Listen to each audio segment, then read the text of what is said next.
each generation pridefully.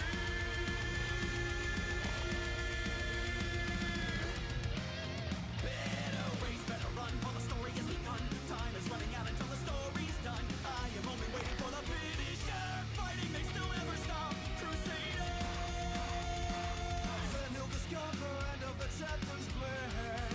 He'll take his fist and then punch right through the page. Better race, better run, for the story has begun. Time is running out until the story's done. I am only waiting for the finisher. Fighting may still never stop. Crusader.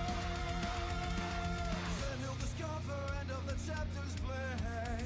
He'll take his fist and then punch right through the page. End of the world. And the memory of that blow.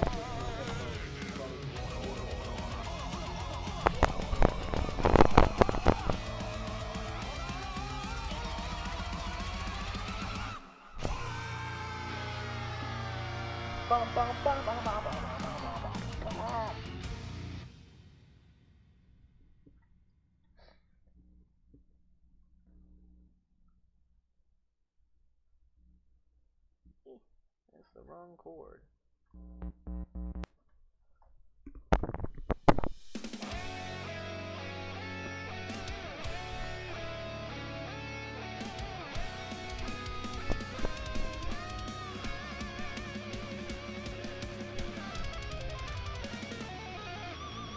As all the stardust comes together, It has been summoned from 100 years of slumbering. These men are bravely facing onward. Spirits against the sands of time, a long journey. Entangled like a chain, their mind come has become intertwined, destined, living in a plan of light. So stand up, so stand up, so stand up, shooting over the sky.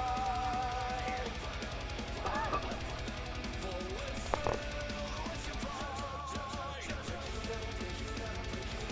With your fish in the fly. your fist will fly free if you stand proud.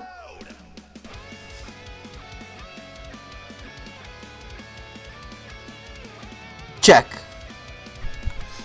That is very loud. We are undaunted by the hourglass. Now who will be the one to set the shining light again? The heavy horses sings the future. Then written on these shooting star crusaders, standing for love and for life, time to protect. In its life, that the cards of fate were dealt. So stand up, so stand up, so stand up. Schumer flow you yours. No the two. Break you down, get into your soul. You'll face a new road if you stand proud.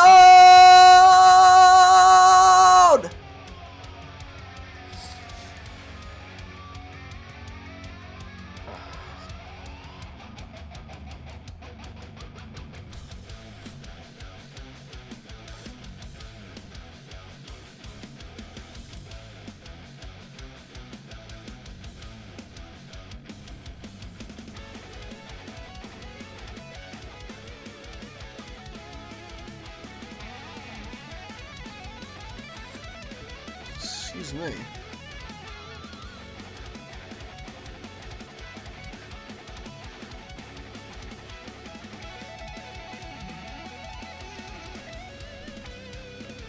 Now the chase is on, dead set to search for the one man.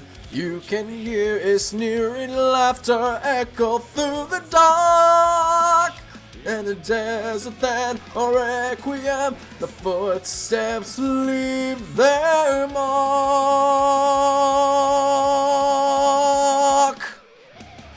stand up, so stand up, so stand up. Shooting over the sky. Did I just screw up my model? Oh no, this is a different area. Okay. If your vision is fine, your fist will fly free. If you stand proud, all the walls you will go.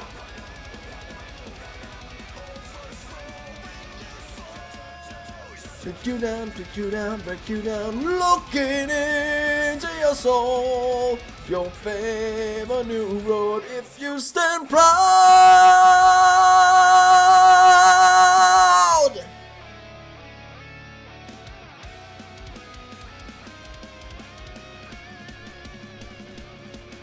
Yeah!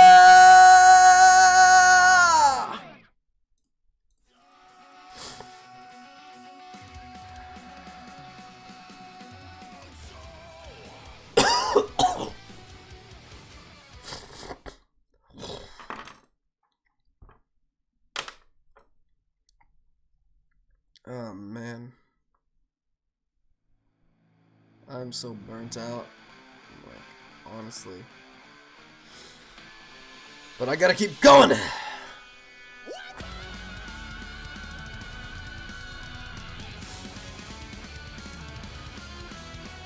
3, 2, 1, kill shot!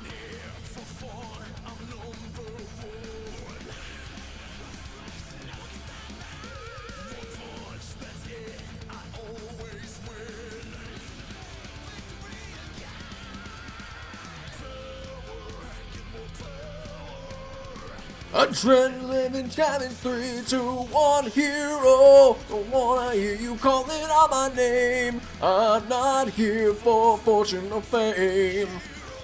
That's it. I fight knowing nobody knows my name. Push foes with alien and cover in the skies.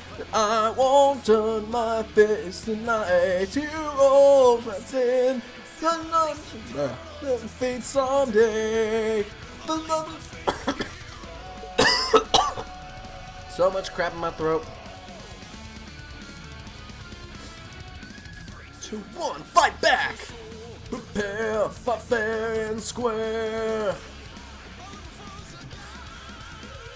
Justice last, no questions asked. Power, get more power. Adrenaline is flowing through my brain. Discipline any hour that I prayed. Roll. Something started as a stone. I once was weak, but now I've grown. No, the weakness within is my greatest foe. Push on, mortal man, I used to be inside. There's gods inside my fist tonight.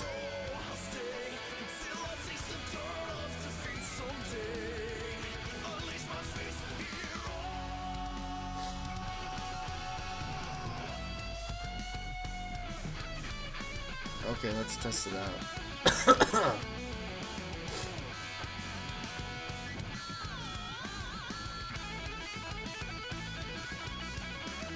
Break up.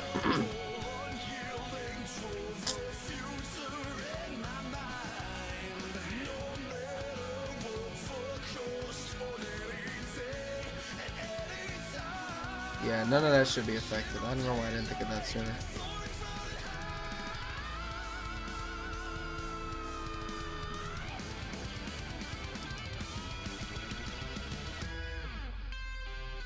Hero, don't wanna hear you calling out my name. I'm not here for fortune or fame. Said I fight knowing nobody knows my name. Push on, the mortal man I used to be inside. There's gods inside my fist tonight.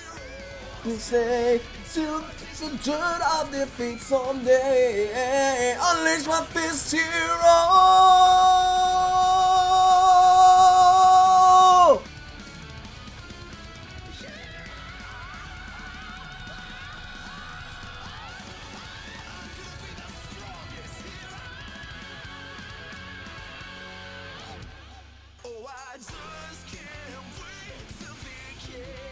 Finally, you can download my version of the One Punch Man opening in the description below. Don't forget to like, comment, and subscribe, and tell one of your anime-loving friends about this video. You can also win some free stuff if you support me on Patreon. You can check me out on your favorite social media sites, and check out my Disney rock covers. I'm Jonathan Young, and I'll see you next time.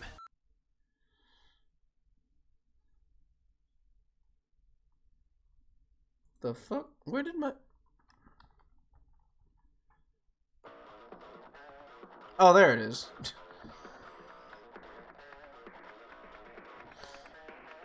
Might be what I have to do now. This my life, my one and only. Oh yeah! Ooh.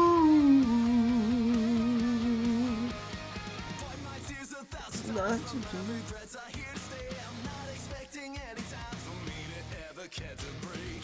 Follow my way. I'll keep it close though frustrated. Follow my way. Aiming for the life that lasts me on. It's no regular dream. I will run to the brink. Know what I have to do now. So many lives, every person that's breathing. I think I found the right thing. I'll make my existence a statement they won't forget. It's a big decision I have to live with. Through all the tears, I'm stronger than the rest. There will be a day when I'm looking back on my life. I will find a way so that I can say that I kept on going, passing every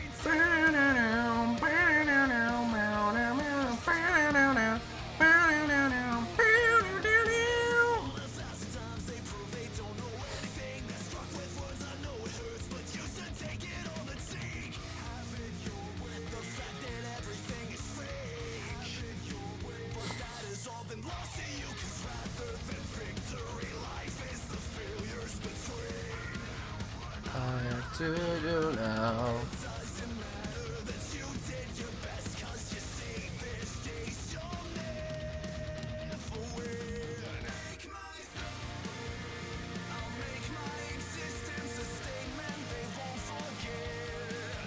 It's a big decision I have to live with. Through all the tears, I'm stronger than the rest.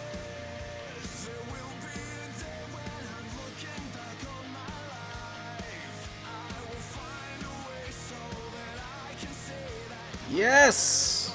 Yes! We've got a I forgot to give him thumbs.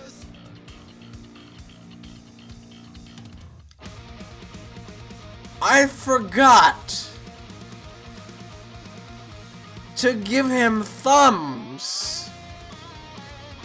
How the... Kill me. I wish to unalivent. Can I just unalivent now? Please? Pretty please? Unalivent now would be nice.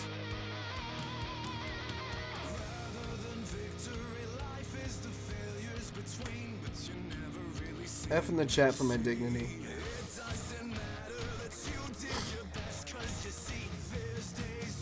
Never win. You'll never win. My story. Segment they won't forget. Big decision. Have to live in. For all these years, I'm stronger than the rest.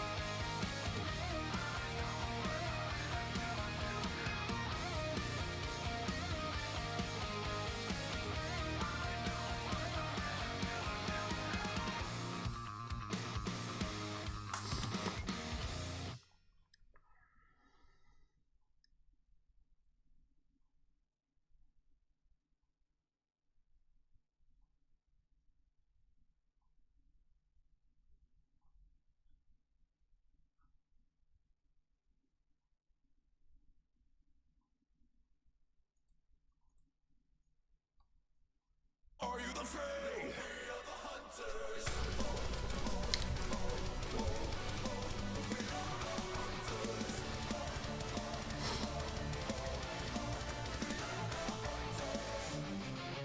Flowers with their names forgotten, trampled into dust they're falling. Birds with broken wings are crying. Wind can never take them flying.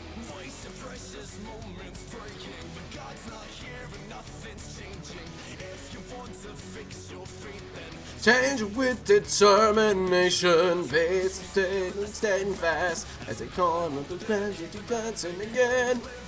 Seems like you're just a sheep, don't never use your freedom.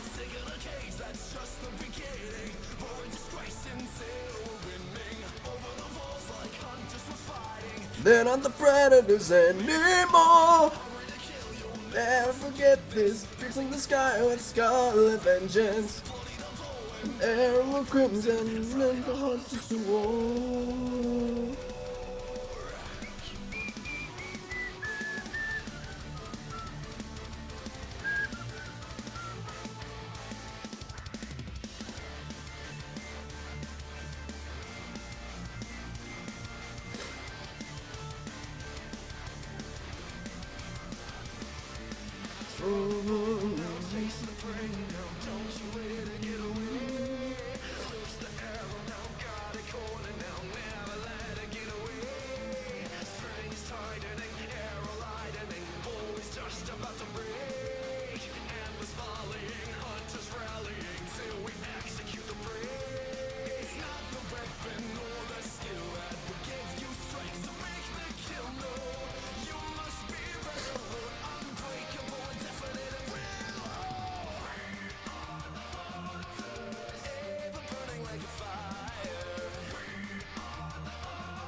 in his own helplessness cannot change the hands of fate.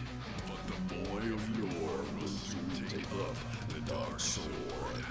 Hate and anger are a double-edged blade. The day will soon come when he fears his teeth against secrecy.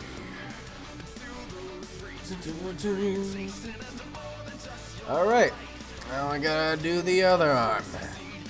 Still can't believe I managed to forget thumbs. How do you manage to forget thumbs? I've forgotten to make thumbs. Good thing I don't have to actually move them. Just kill me.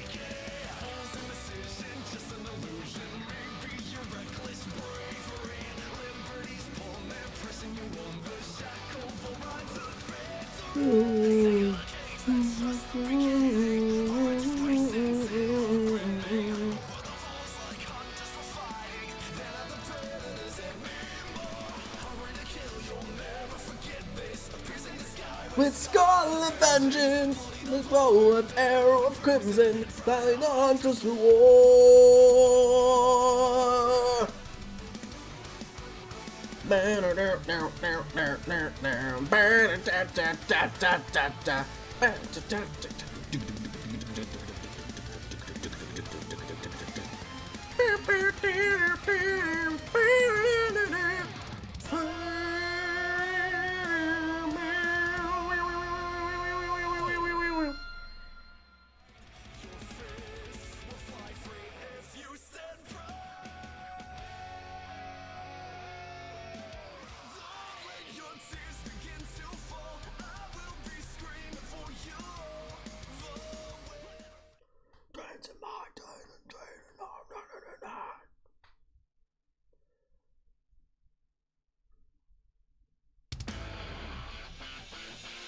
Friends are sleeping, 5 in the morning.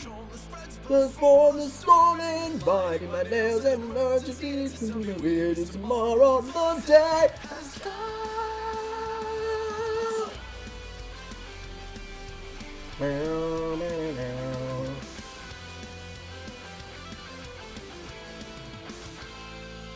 The night will never see the sun. The wages last in the next millennium. Stable for you to say in this world we share. Slightest likeness.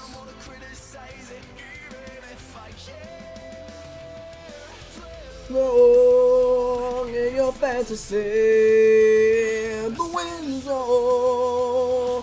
Things that you're imagining, what doesn't see?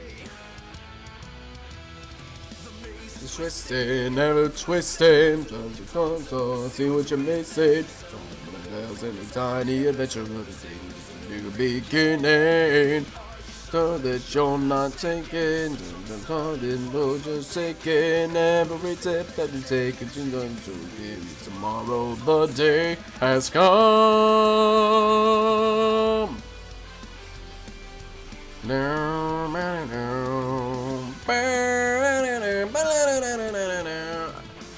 Oh my God! Why didn't I just do that? I'm gonna get it. Some of them didn't tend to say, just get it, stay in this world we share. Not in heaven sense, world is not in hell just yet. Isn't it? It's in its silver lighting there.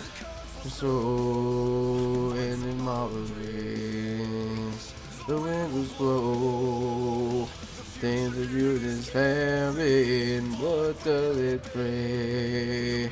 Twisting, never twisting, the sun, so see what you're missing. Sound of the bell to the tiny adventure of the day, a new beginning. That you're not singing, the garden road you're taking, every step that you take, tomorrow the day has come. Let them believe in the walk and nothing else and the power all the dawn. Then coming through the cry on, cry on.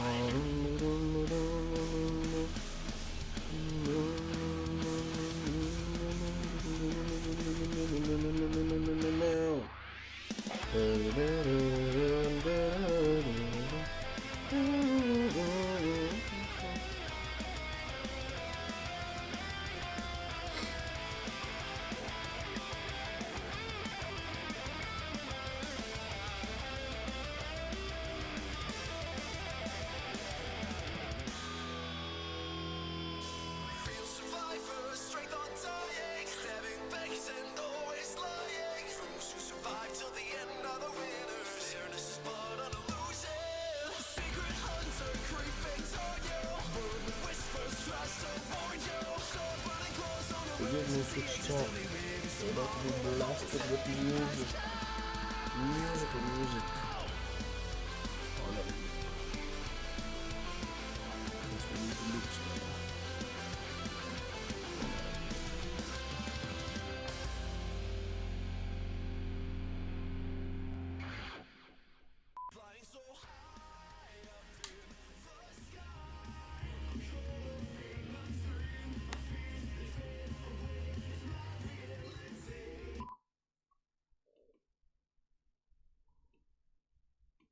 This is my spiky boy. If my camera could fucking focus. Yeah, this is the thing I'm making on Twitch. If you want to watch me make it, come hither. I guarantee you it will actually be in focus. My camera's just being a pissy little shit right now. Ow, that hurt my ass. Probably hurt yours too. Sorry about that. I'll leave it later.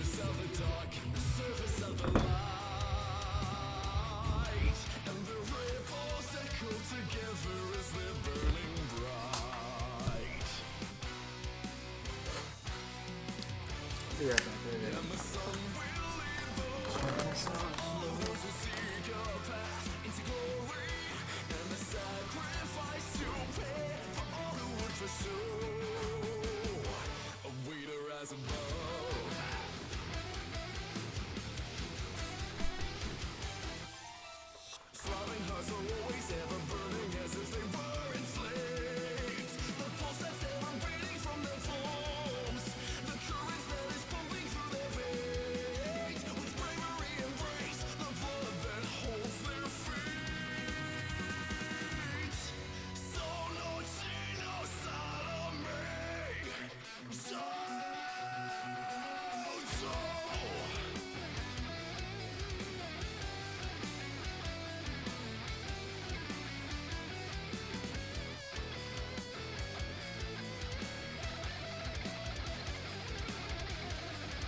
Nothing that he could ever do once the dice have all been cast.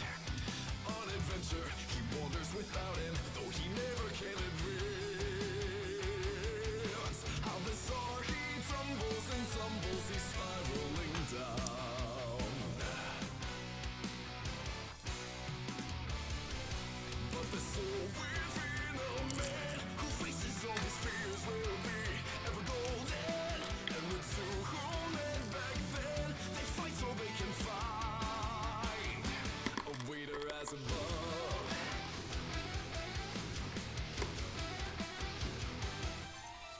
And now the curtain's rising on the story of perpetual tale. As lives will clash and sparks will cast a light on secrets hidden from their youthful days. Shining fortune may upon tomorrow's way.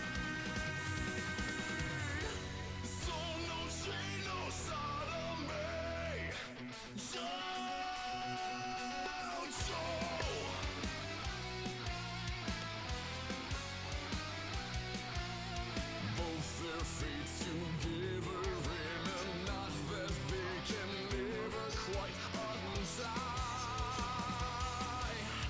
Ever since it started on that single fateful moment.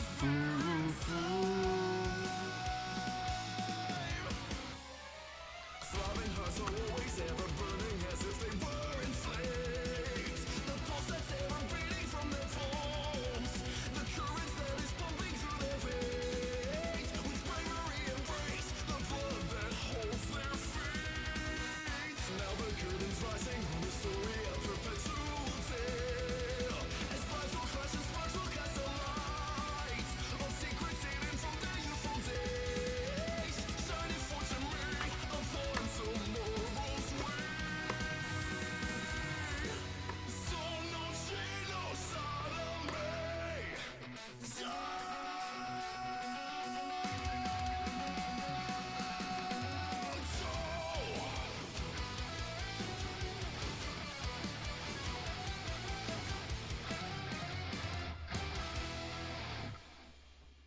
When your tears begin to fall, I will be screaming for you.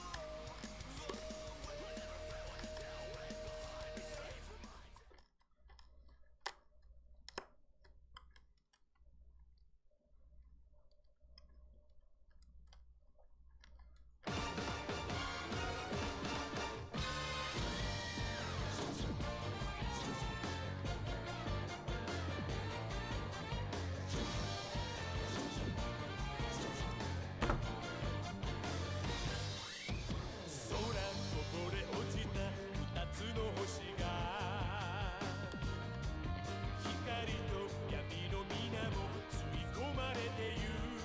Okay, I love JoJo's Bizarre Adventure, but even now I'm starting to reach my limit.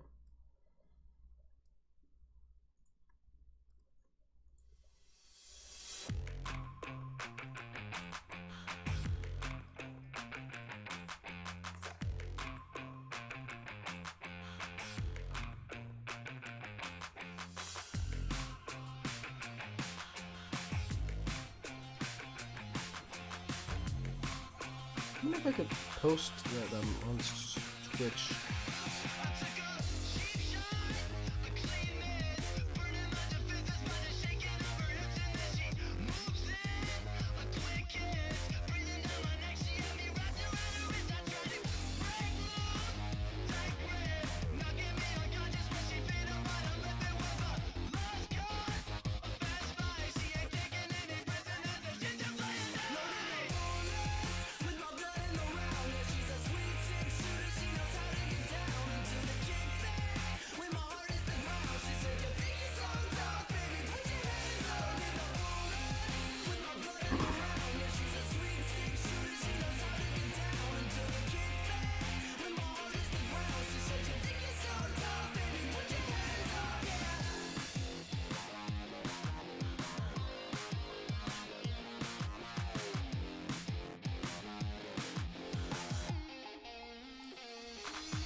Alright, nothing effective from this arm.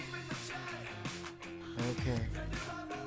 None of the claws have been effective, right? Haven't seen any numbers either.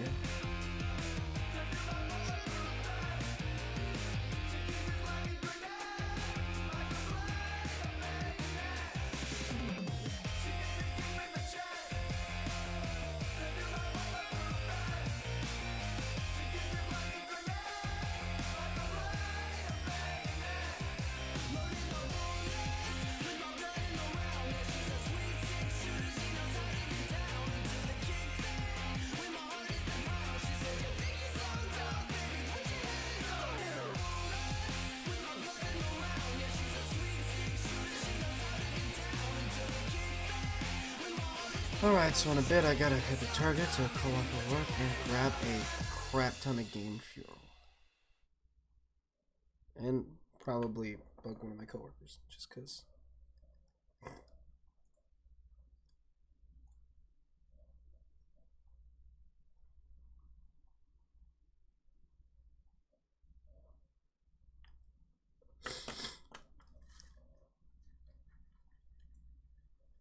Adult Swim is one of the coolest programming blocks around. Just a good bunch of funny and weird shows to come out of it. Ever since Rick and Morty's explosion within popular culture, I think the network has garnered a bit more respect. At the time of making this, they even went out and presented an Emmy. I can't imagine any other Adult Swim property giving out that award. Could you imagine Master Shaker the Monarch going out on stage and giving the Best Sound Design Award? Actually, that'd be pretty cool. I see a lot of posts and videos that are very retrospective on the block, and that's cool, but I started thinking about it too. And I thought, oh yeah, there's a good portion of their original animated shows that just suck complete ass, especially around that end of the 2000s and early 2010s era. Move those pre-established shows and live action shit, get them out of here.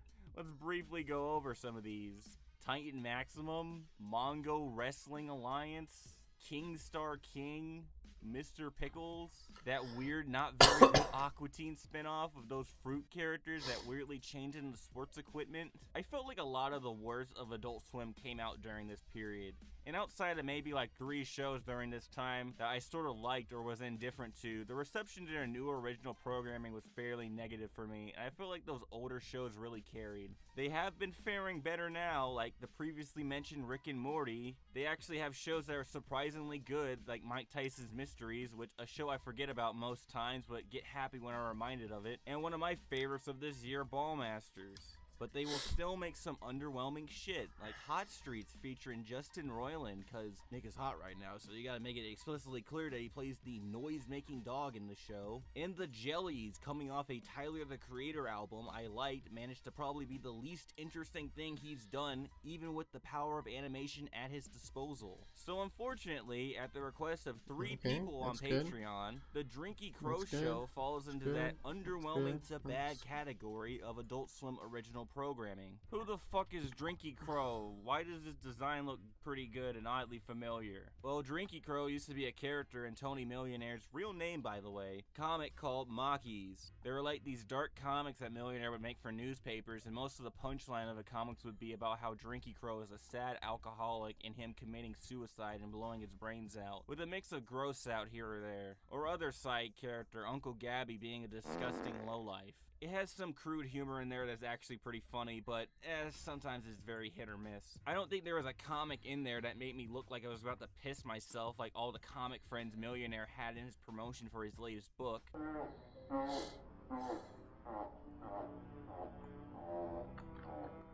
But after reading maybe like 30 comics of Mockies, I found it kind of repetitive, and its repetitiveness and offensive and crude humor is kind of what became its demise according to previous main publication, the City Paper, when they shit-canned the comic after certain comics not gelling well with the staff. Which, to say Millionaire was not happy about his mildly controversial comic being scrapped, was not pleased, would be an egregious understatement. But before any of that fallout, Millionaire did get his comic Mockies animated once, and it was by a pretty big show.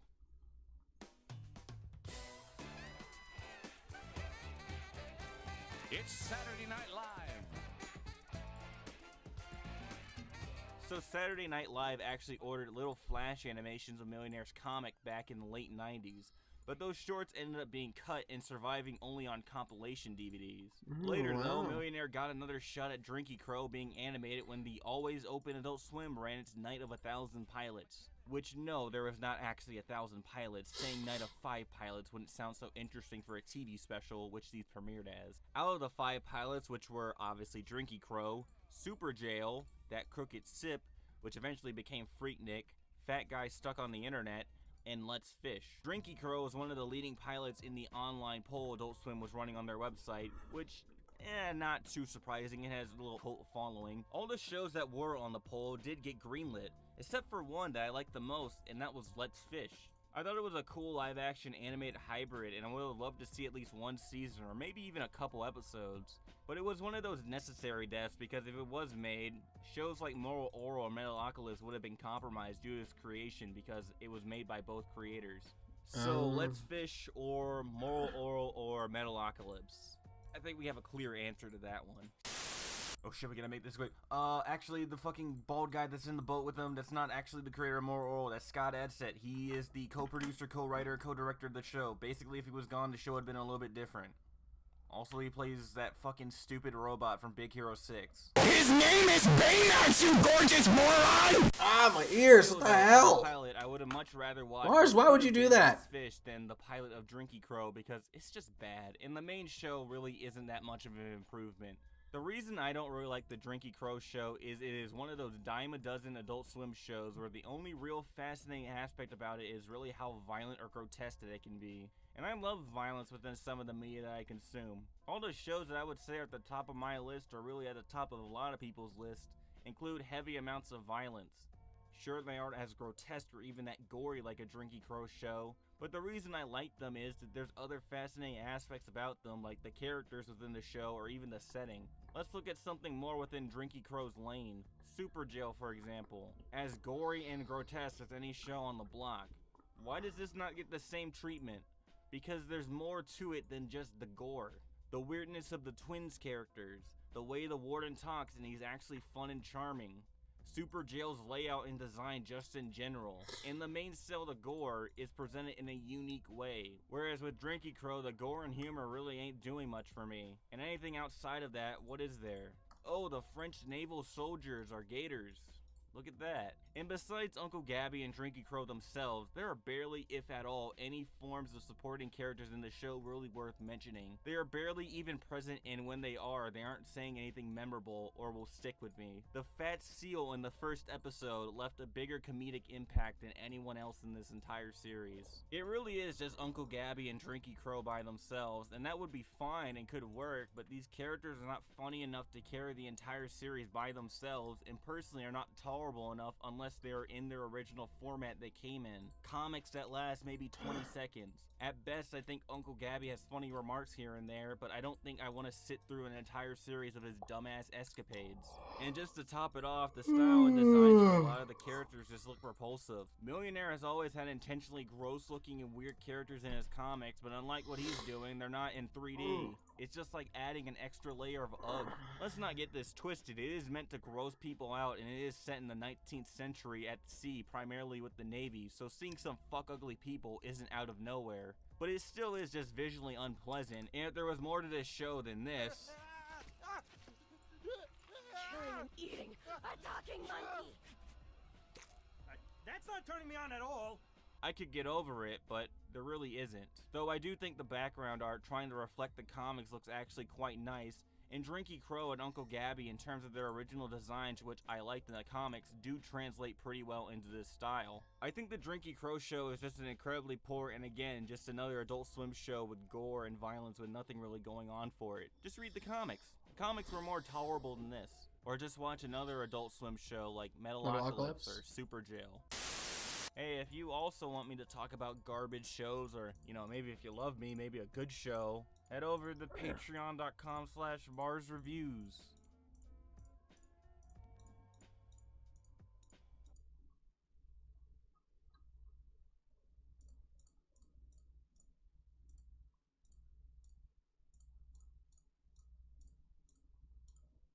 Give cartoons and real people a shot. Are you hearing what I say? Are you hearing what I said? Hearing what I said? Hearing what I said? We're showing more than just cartoons. Hearing what I said? Hearing what I said? Hearing what I said? We're showing more than just cartoons. Think about all the stuff we can do if we show you more than just cartoons. Hunt for ghosts, give you silly hosts. Oh, that was such a era of Cartoon Network.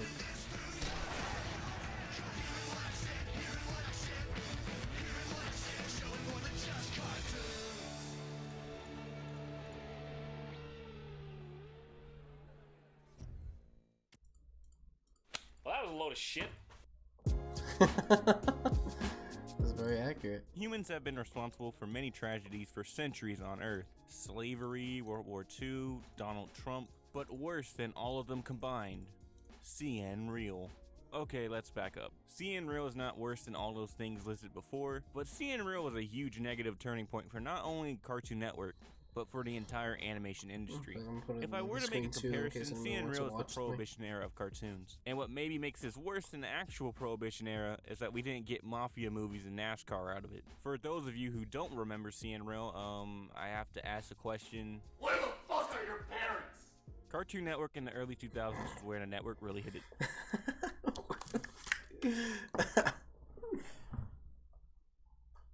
I'm tired. I'm sleepy. Why are you up?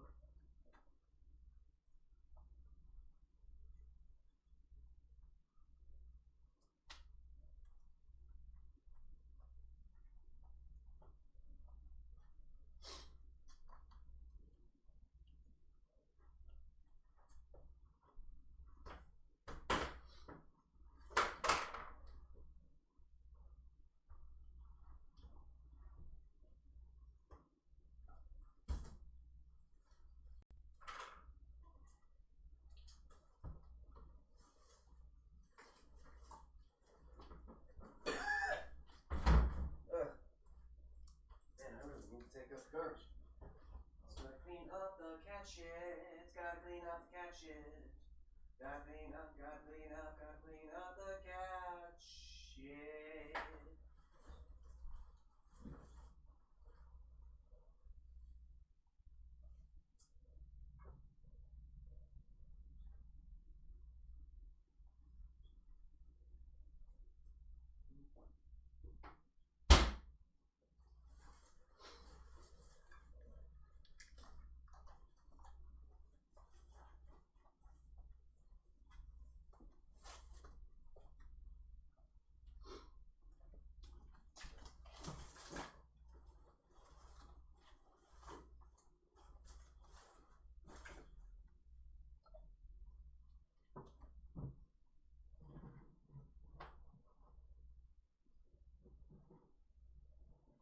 Boy Tuffy actually covering up your shit for us.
Let's see if we can finish off.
he's doing this.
Let's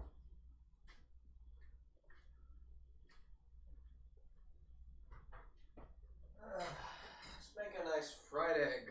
Start the day off. Gotta get eggs anyways.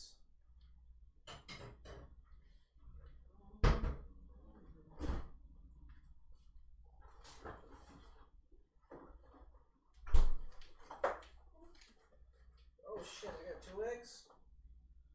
In that case, I'm still gonna make fried eggs. Now I'll have 2.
Hey, I ruined my Friday. Managed to fuck it up on the flip. When you fuck it on up and flip, just add some salt and pepper and some cheese. Fuck it, just run whatever the fuck you can at that point. And fucking just burnt myself. Ow, son of a bitch. That on there. Throw some of that shit on there. Some pumpkin. And what else? Fuck, I'm just gonna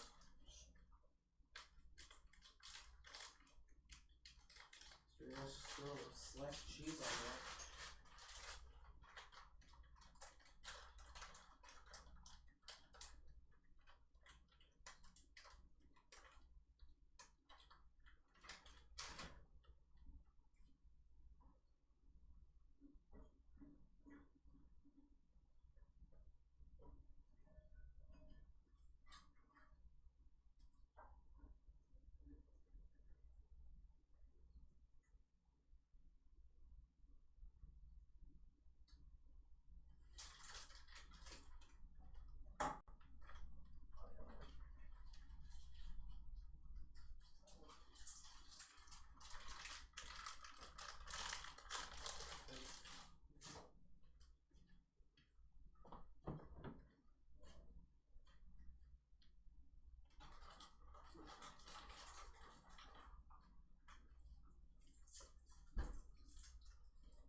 хороший.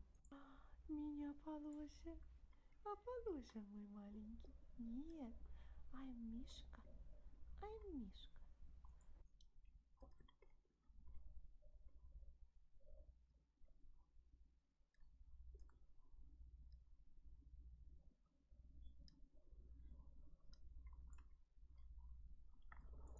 its stride and wasn't taken over by meme-loving dog turds. It had many great shows, some that we call classics today, and viewership was at an all-time high, and cartoon creators that we respect today actually had jobs. But sometime around the mid-2000s, something about the network changed, and it all started with one TV movie, Reanimated. Reanimated was one Oh of my Cartoon Network's fucking first God. live-action productions, and it was kind I of remember a that. pilot disguised as a movie. It's kind of like how Foster's did it, where their pilot was like really long and kind of felt like a movie. But Foster's was actually good. If I were to describe Reanimated, it would be some guy had aspirations of writing his own Roger Rabbit, but had the writing and acting quality of a 2000s Disney movie. Oh, and only used mid-2000s Flash. Does that sound like a good film to you? I mean, I had fun rewatching it, but I'm a masochist and I love stuff that's awful. The only good thing to come out of this film is that I would probably smash She-Hulk over here. But if this only stayed as a pilot, I don't think anyone would remember this shit or really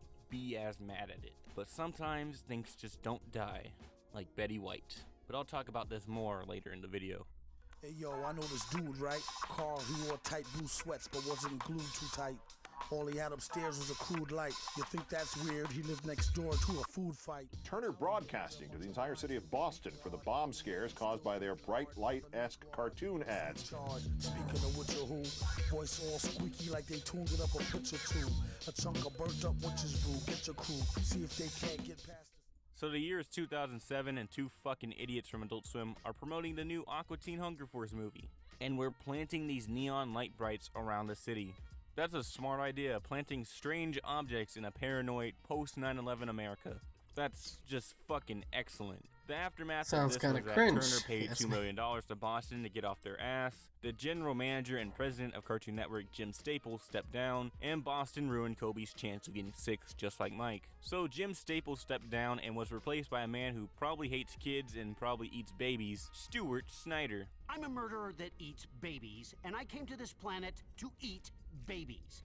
The man responsible for CN Real. Well, that's debatable. There's probably many other executives and producers who wanted to do it. And with internet piracy and YouTube being more prevalent at that time, the numbers would have gone What down in the- regardless. But as the American I am, when shit's not going my way, I'm gonna blame the dude with the president in his title, and not the actual people who fuck it up. Yeah, fuck you, Obama. Stop making me buy shit, you fucking nig.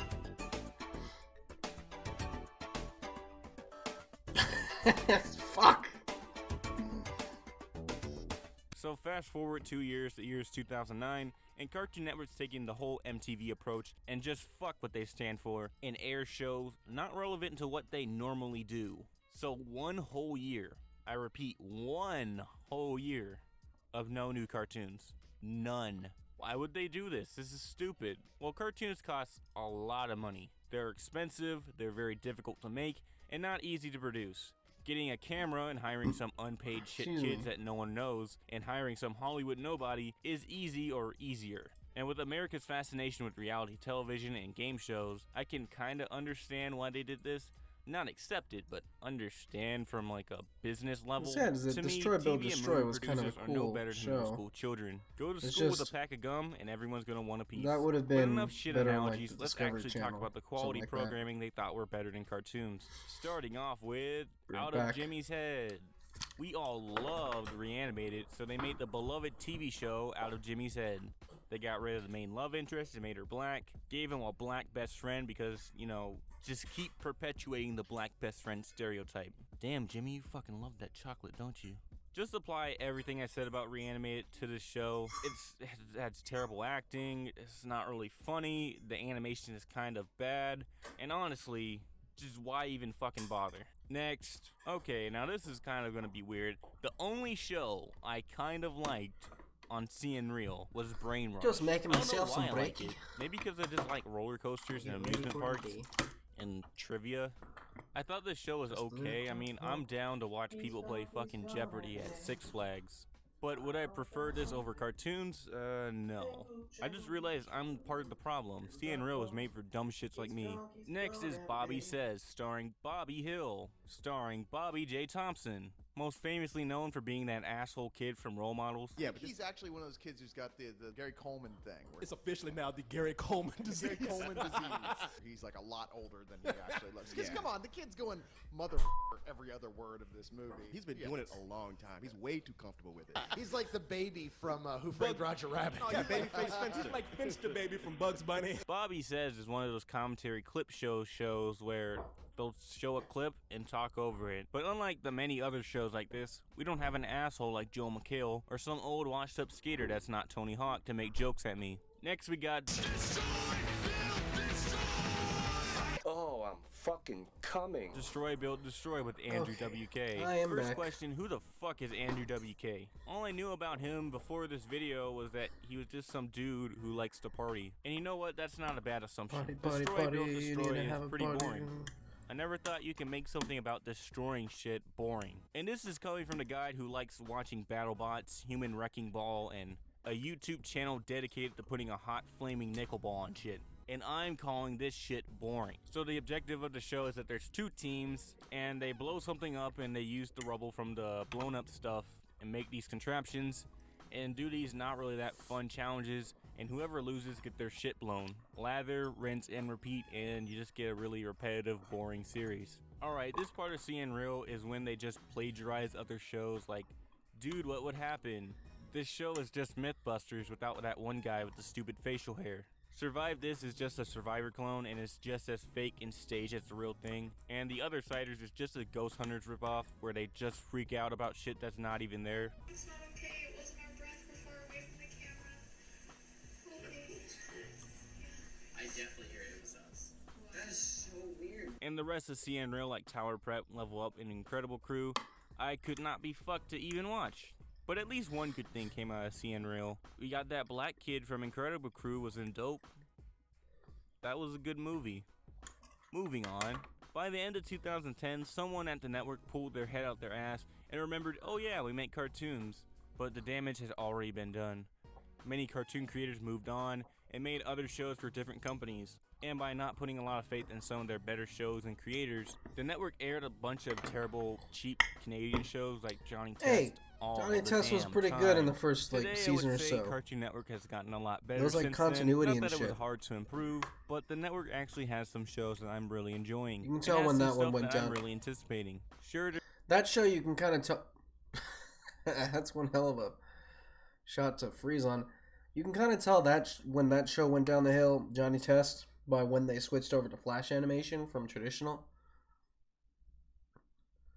I mean, maybe that's not the exact same change that I'm thinking of. I could be wrong, but there was definitely a change in animation style, and it dropped the quality. Like stuff became more stilted, less fluid.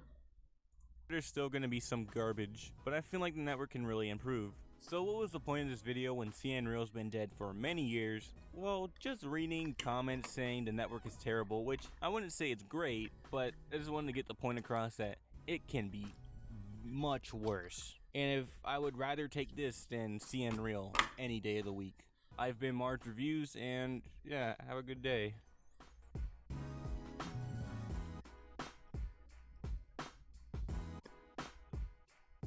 The background people in that shot don't look like they even know what the fuck is going on. They don't know what the fucking situation.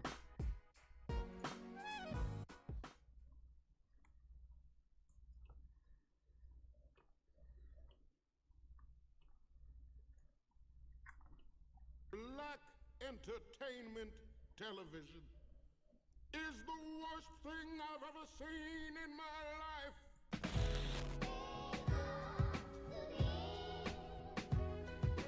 Martin Luther King Jr. is probably one of the most important people in American history. Certainly black history. Without him, I probably wouldn't even been born. I'm mixed. Him and other figures around that time really changed America, I think, for the better. But one question always kind of crossed my mind. How would America be if Martin Luther King never did what he did? Well, the 1999 kids educational film Our Friend Martin attempts to answer this hypothetical question, and spoiler, it fucking sucks. Okay, so the film starts off with us meeting our main character Miles, a smart-ass, naive, stupid-ass nigga who's in 6th grade but still doesn't know the importance of Martin Luther King Jr. This is what I got all those ass whoopings for. And I'm gonna guess, yeah, that's going on the rest of it. So we're just we're gonna watch that. But as for the actual storylines, I think it's weak since that backstory will always be there, so it only makes sense to carry the story arcs further as opposed to pretending there's a clean slate. 6 months later, Superman's working hard to fulfill Carter's plan of abolishing all nuclear warheads. How in the heck this got ratified, I don't know, but I suppose they would rather get back to the real story instead of showing hours of deliberation. Superman gets another rush of bizarre imagery, but before we can focus on that, Batman tracks down the aliens from the opening and finds people that look just like them inside alien pods, confirming that this is an alien invasion. Batman gets attacked by a dog, but hey, this isn't anything we haven't seen before. Jeez, never mind.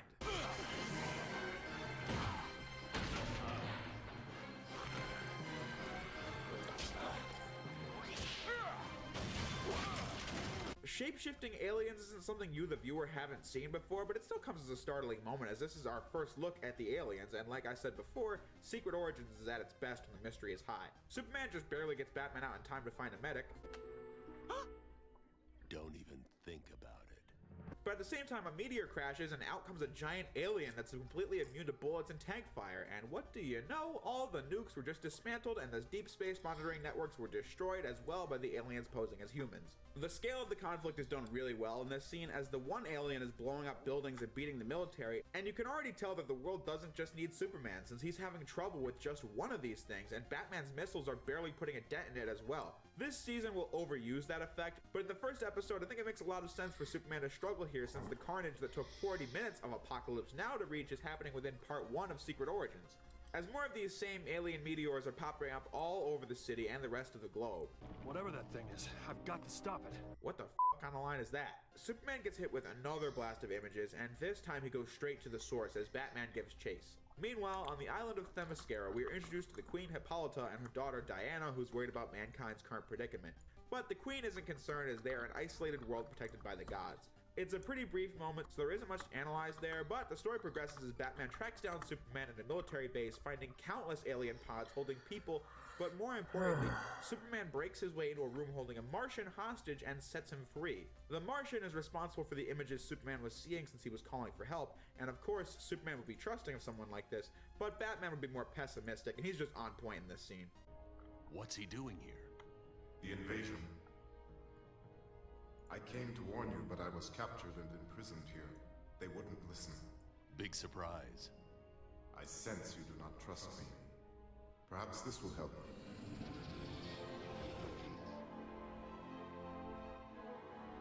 I am Jean Jones.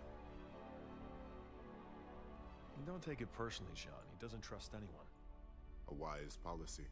Jean is voiced by Carl Lumbly, and he's absolutely excellent. As the most reserved member of the league, he just has this wise, tenderly deep voice that can get serious whenever needed and is a joy to have on screen at all times. As he said, he tried to warn of the invasion but was captured here, and this is the moment when the mystery is at its peak as the three of them get blocked by a military squad. Wait, I'll vouch for him. You must let us go. I don't think so. But the world's security may be at stake. That's why he'll never leave here alive.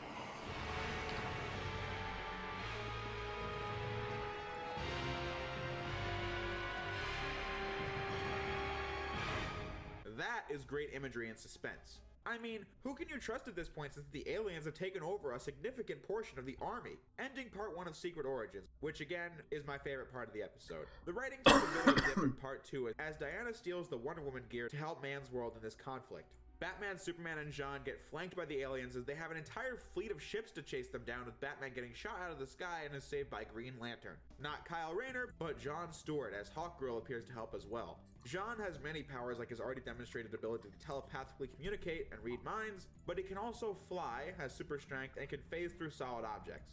Poor Batman, he has no power, so he's useless here.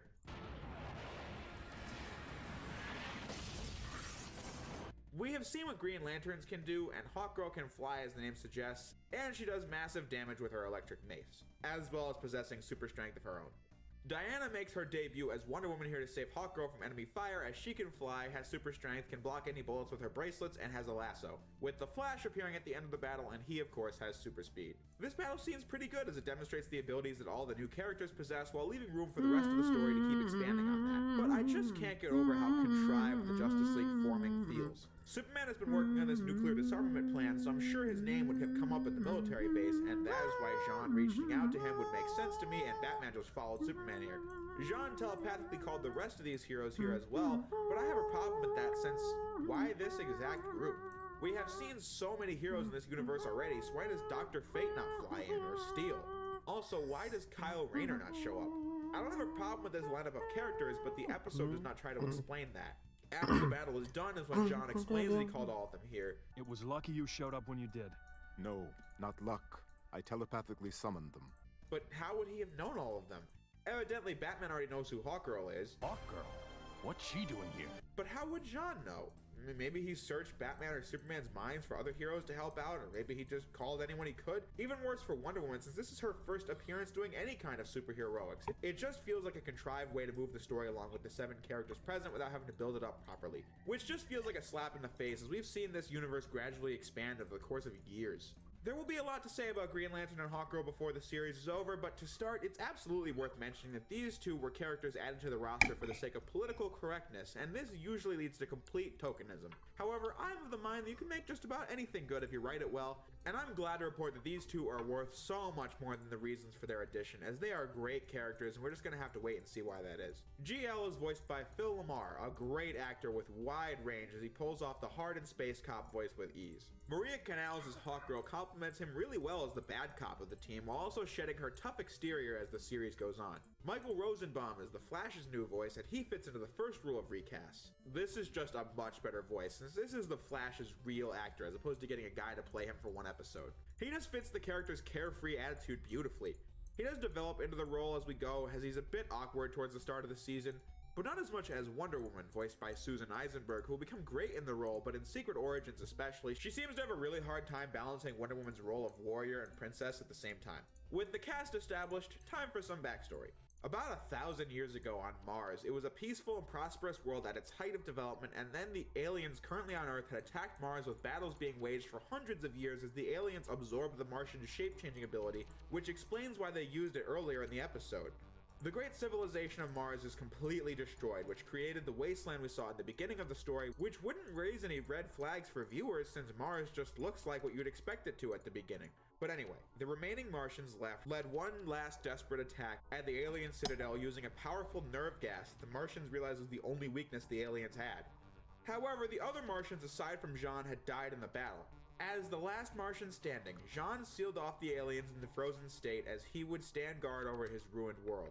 That was until the astronauts from the start of the story set the aliens free, causing Jean to try and help Earth, only leading to his capture because the aliens were already there. Back in the city, the aliens have set up factories that project dark clouds over the sky as they want to blot out the sun since they're nocturnal creatures. It's short-lived, but at the end of the scene, we're given a good demonstration of these characters bouncing off one another as GL is dismissive of Wonder Woman's battle experience and Superman tries to mediate the issue.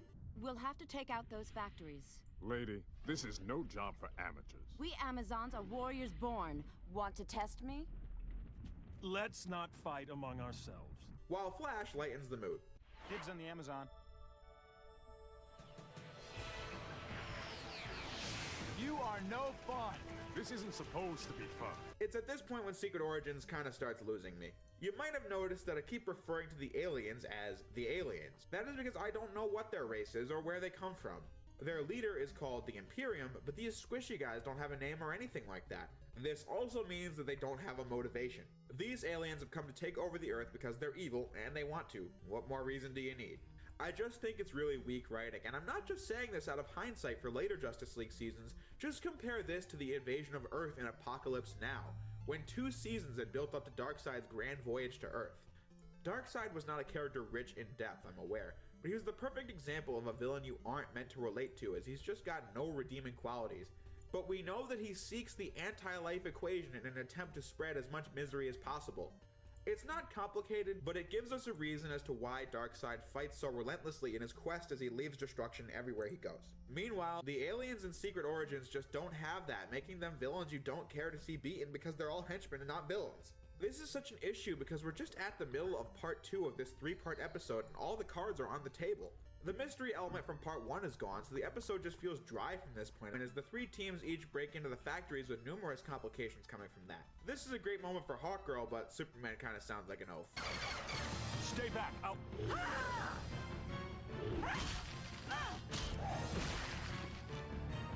Whoa. Superman and Hawkgirl get captured, Flash and GL retreat, and the remaining 3 find a stone they need to defeat the aliens, but before Batman can get through the door, it shuts.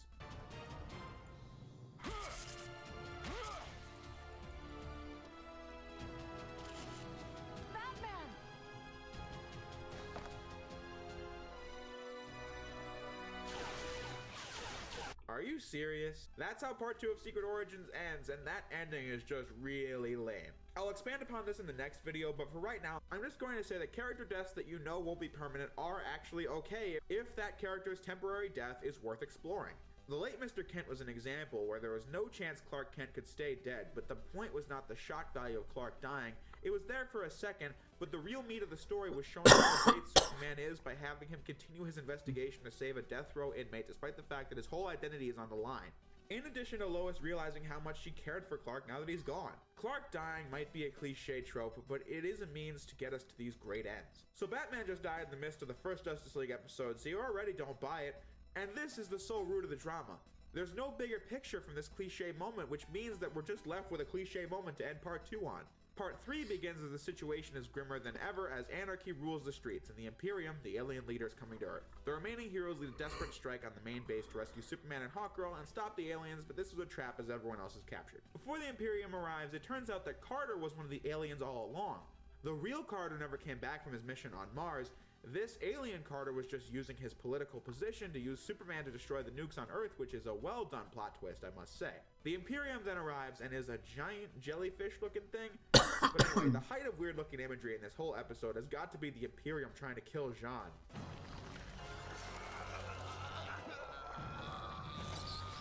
Remember that. But then this happens. Now!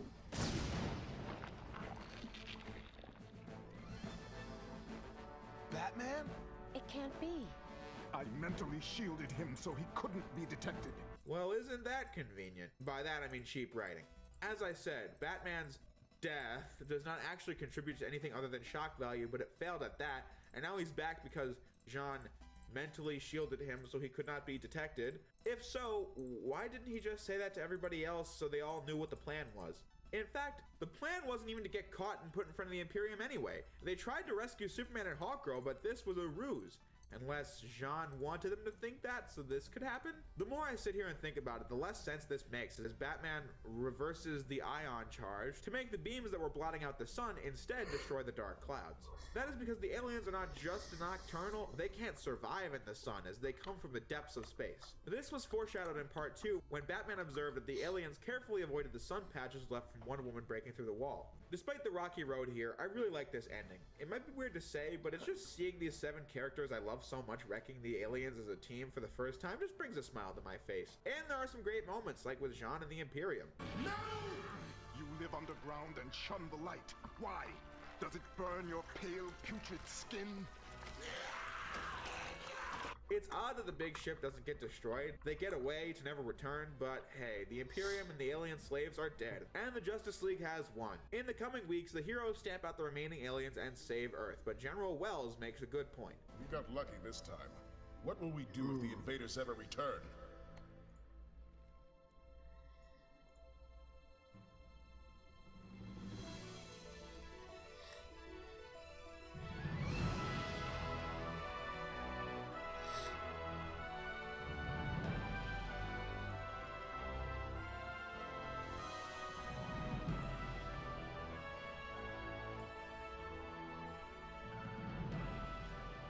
Incredible. Do your stockholders know about this, Bruce? A line item hidden in the aerospace R&D budget. This watchtower will act as an early warning system for detecting other threats of invasion from space. So the watchtower is established, and with that, Superman gives a really good speech to close out the episode. I once thought I could protect the world by myself, but I was wrong. Working together, we saved the planet. And I believe that if we stayed together as a team, we would be a force that could truly work for the ideals of peace and justice. What? Like a bunch of super friends? More like a Justice League. In the Batman Beyond episode, The Call, it was established that Bruce Wayne's Batman never actually joined the original Justice League, and the writers remembered that and set it up here. What about you, Batman? I'm not really a people person, but when you need help, and you will, call me. Understood. Last is Jean, and his dialogue with Superman's also great. Are you all right? My family and loved ones are long gone. I am the last of my kind. I know the feeling. Now, Mars is dead, and I am alone in the universe. Jean, we can never replace the family you've lost, but we'd be honored if you could learn to call Earth your home. That's going to be a setup for Jean's character in this series. The Loner, as Superman can relate to having lost a planet and family, however, Superman at least looks like a human and had the Kents and his friends to heal that wound. But Jean doesn't have that, but for now he joins the League, ending Secret Origins. Come on.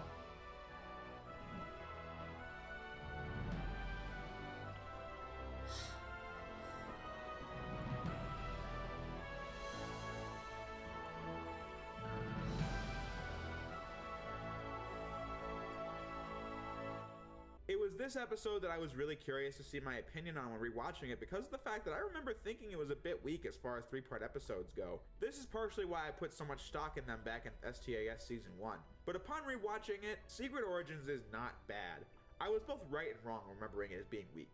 The episode is well above watchable and has so many great moments to speak of, but on the flip side, there are a lot of aspects of Secret Origins that are weak, like skimming over the Legacy ending, the Justice League's meeting, the whole situation with Batman's death, and the really boring antagonists. And while this is a small list of issues, these are 4 things that really hold the episode back from being anything more than pretty good, pretty alright.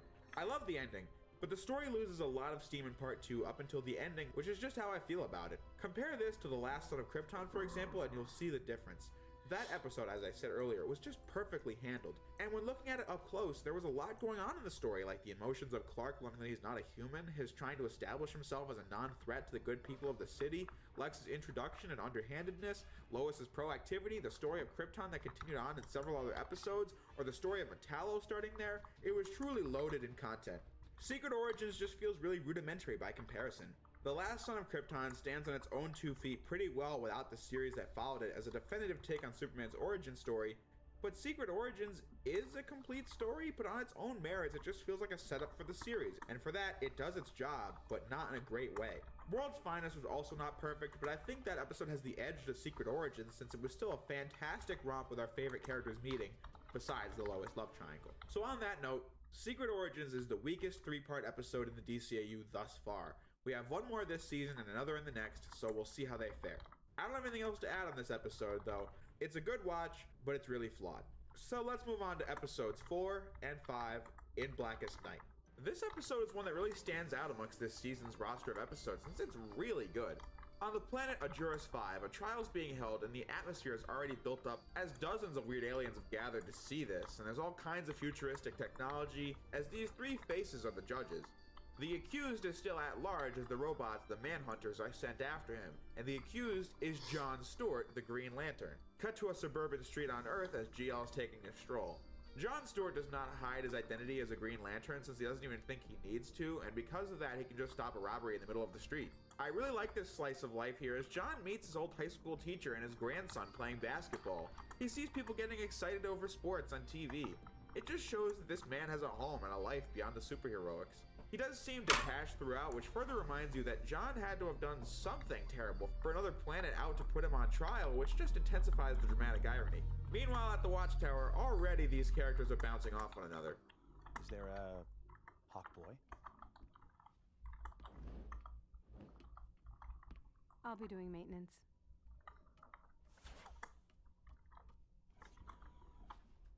What? Don't you ever get lonely? More than you could imagine. Until the Manhunters arrive on Earth as the League heads into action. This scene of Jean and Hawkgirl on the jet called the Javelin also establishes an important fact. Wonder Woman is on another case. Superman's dealing with an earthquake, and Batman would only say that he's busy. Typical. It was funny dialogue since I could just hear Batman saying, "I'm busy," and hanging up. But more importantly, this is the second Justice League episode, so they need to establish what the show's regular formula will be like. During the new Batman adventures, I discussed the exact same idea where 4 characters is already a lot for one episode. So one episode is just Batman and Nightwing, or Batman and Batgirl, or Batman, Robin, and Batgirl. Justice League is the same way, since all 7 characters are just not needed for every episode. You know the story is a big deal if all 7 characters are in it, which is why they reserve that for a big event or like a season finale. This episode is just Superman, GL, Jean, Hawkgirl, and the Flash, but A Night with Shadows won't have Superman in it, Paradise Lost won't have GL in it, and I love that. Keeping the show fresh as we get to focus on different characters playing off each other in every episode. The opening action scene's pretty good, although the League members do look pretty incompetent getting beat by such basic attacks, but what really gets me about this whole sequence is the music. This track lasts like 8 seconds and plays for the entire fight, and it gets really annoying. And it doesn't help that it continues to play throughout the action scenes of this episode. When GL arrives at the fight, he accepts his arrest and gets beamed away, which makes you think, geez, whatever it is, clearly he thinks he's guilty as well. This is another pro of having a brand new GL for the show, as there's no existing background to go off of. So you really want to know what on earth GL is being accused of, as the crowd on Ajuris 5 hate him so much, with his fellow Lanterns talking down to him. Gallius?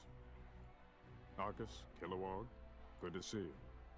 I wish I could say the same, Stuart. You're a disgrace to the Corps. Get me out of here. Hey! Stupid robot. No, not yet. I don't like that line. I think it reveals an evil plot being afoot way too early, but now we just have to find out what it is. Jean tracks GL down on Ajuris 5 as Superman and Hawkgirl have this small but really good exchange. John's a strange one, that's for sure. I'm beginning to think all you humans are. Sorry. It's all right. I take it as a compliment. That's the best part of having these 40-minute episodes. We got time for the little things. Of course, a fleet comes out to attack the Javelin. It's clear what they want. I say we give it to them. No, we're not here to start a war. So instead of starting a war, Superman has devised a much better plan. I'm just blasting the shit out of people. Writing. But Flash does provide some good comic relief. Well, they say any landing you walk away from is I can't stress how much suspense is built into the trial here. The prosecution is just piling on GL. The JL joins the gallery as the prosecution calls a witness a space pirate called Kanjaro. The need for cross-examination and questioning witness reliability are eliminated since the witness's memories are probed and the moment of the crime is displayed on the screen for all to see. So accurate that a criminal can testify with no questions asked. So let's hear the testimony. I figured he was going to try to stop me, so I shot first.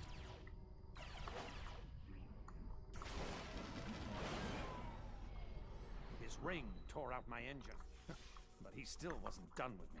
He wanted to know if I was working with anyone. I told him to turn around, see for himself. He tried to shoot my friends, but his beam bounced off their deflector shield and shot toward Ajuris 4. There, it hit a volcanic fault line, starting a devastating chain reaction.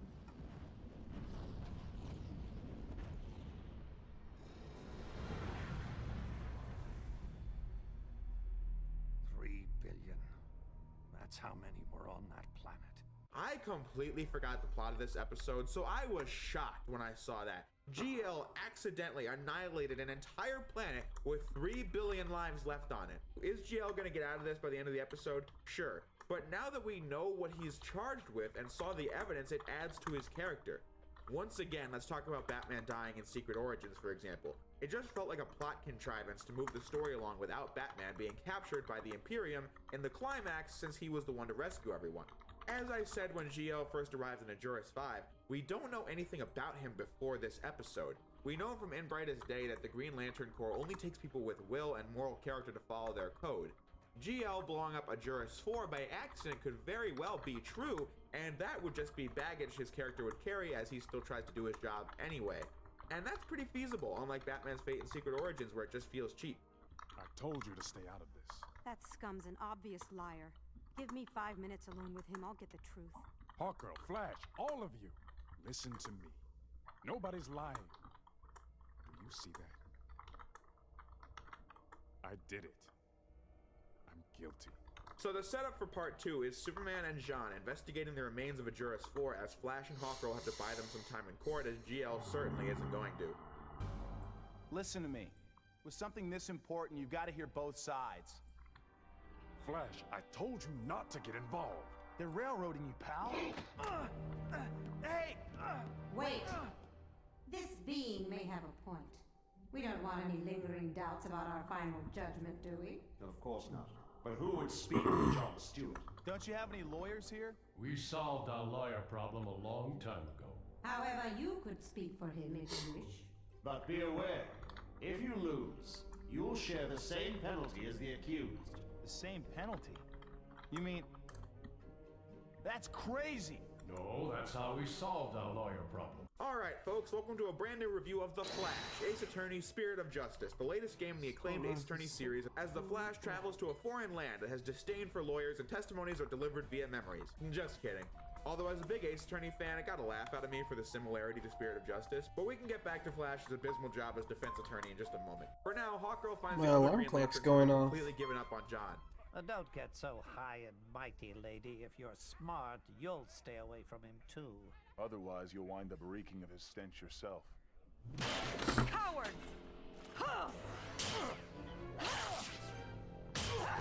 Hawkgirl's another character that's finally getting a moment of screen time to show off her strength, and her character as she comes from a very loyal society and is offended by the Lanterns turning on John Stewart and just wrecks them.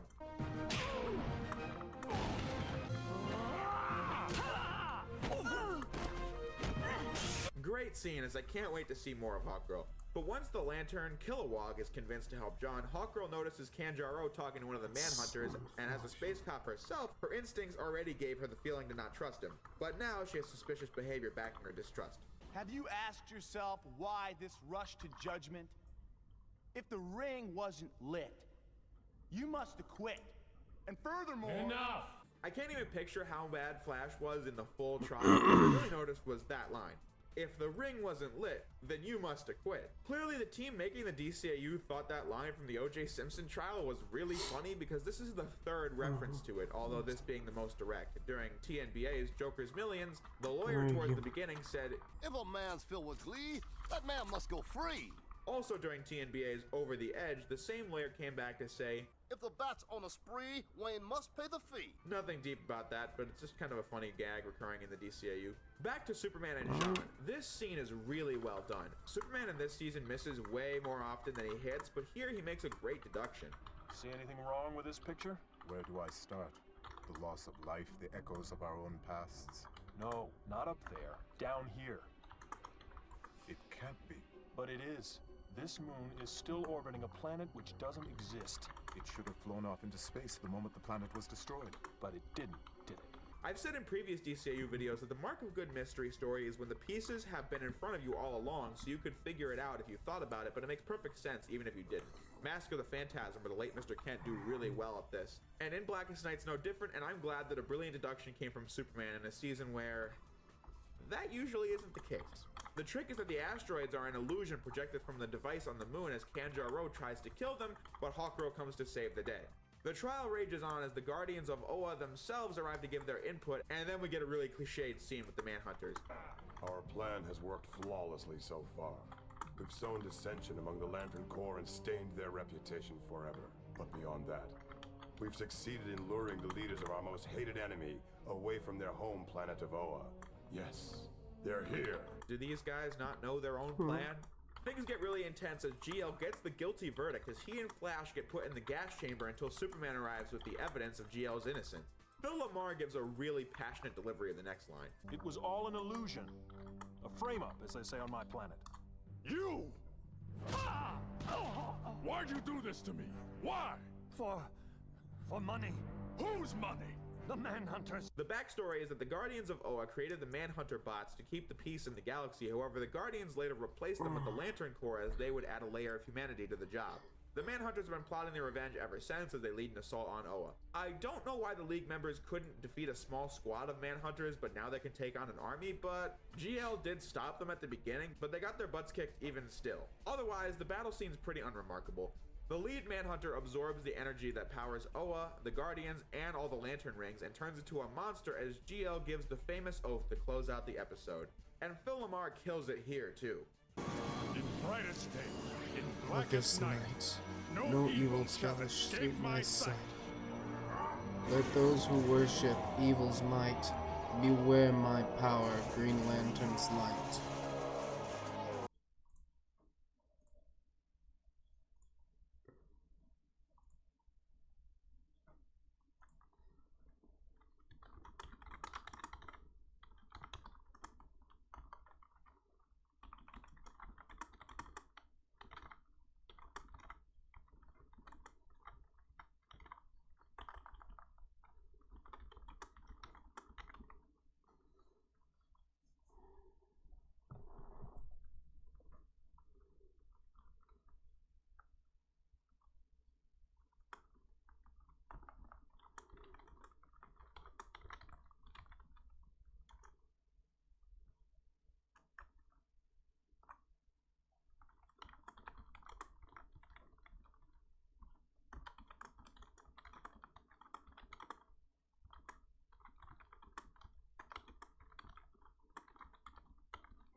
Let those who worship evil's might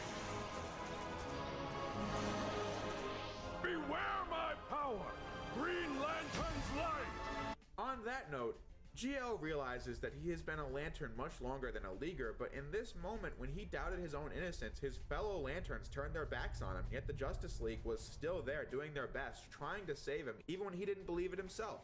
Hey, what are friends for?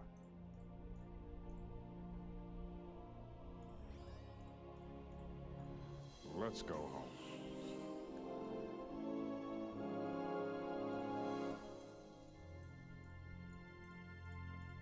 That was In Blackest Night, and while I don't think it's the best DCAU episode ever made, but for this season, I think it's pretty top tier as the trial setup was really fascinating, the action scenes were all pretty good, the quality of the storytelling has increased from Secret Origins, the episode has strong themes of friendship, as GL's true friends are the ones that risk their lives for him. The crime was shocking, the mystery was on point, voice acting was well done, and there was great fan service as we actually got to visit the Green Lantern Corps of Oa that we only heard of in the last season of STAS.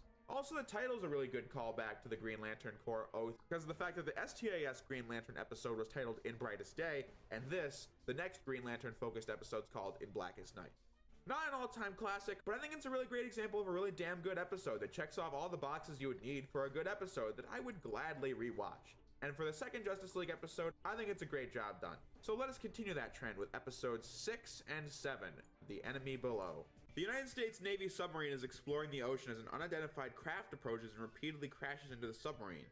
The way the enemy ship is revealed is pretty cool, as we first see it in the distance, obscuring its size in comparison to the submarine, but then it scrapes past the submarine and vastly overpowers it in a very Star Wars-esque kind of shot. The enemy is Atlantis, and Aquaman is leading the charge to destroy the ship. Superman, Wonder Woman, and GL lead a rescue as the Atlanteans fire back. The pacing is really good in the opening of this episode, as thanks to GL's piloting skills, they dodge the one ship as more arrive on the scene. This is small when watching the show, but when scrubbing through the footage for topics, I like how it's evident how much more Superman can do with the other heroes regularly helping him. While GL blasts a laser through the Atlantis ships, Superman and Wonder Woman can get on opposite ships and push them into one another. It's small, but adds a lot. Aquaman lets the League rescue the crew, and now is a good time to mention how this episode, much like Secret Origins, doesn't acknowledge Superman and Aquaman meeting just recently at the end of Superman Season 3. When going into this episode, I plan on criticizing this like I did in Secret Origins, however, unlike that episode, I don't feel like the events of a fish story are very important for the story of the enemy below.